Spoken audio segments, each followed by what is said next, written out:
দ্বিতীয়বারের মতো বিয়ে করলেন হিন্দি টেলি অভিনেত্রী সারা খান। ১ বছর আগে সম্পর্ক থাকার পর গত ৬ অক্টোবর অভিনেতা প্রযোজক কৃষ পাঠকের সঙ্গে আইনি বিবাহ সেরেছেন সারা। বিয়ের অভিজ্ঞতা জানিয়ে সারা বলেন, আমার গায়ে কাঁটা দিচ্ছিল। যেরকম সঙ্গী আমি সবসময় চেয়েছি, ও তেমনই একজন মানুষ। আমি মনে করি যখন কেউ ধৈর্য ধরে অপেক্ষা করে তখনই সঠিক মানুষ জীবনে আসে। আমার মনে হয় এই জীবন পেরিয়েও একই সূত্রে গেঁথে থাকবো আমরা।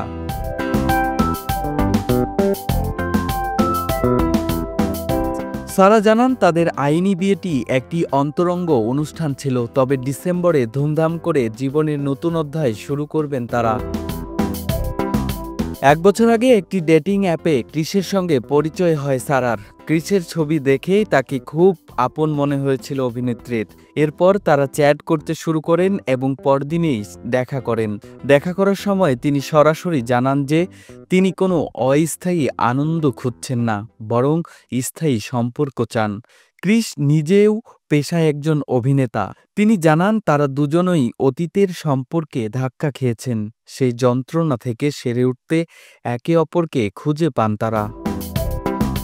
সারা সাপনা বাবুল কা বিদাই, প্রীত সে বান্ধি এ ডোরি, রাম মিলায়ে জড়ি এবং সসুরাল সিমোর কার মতো ধারাবাহিক অভিনয়ের জন্য পরিচিত।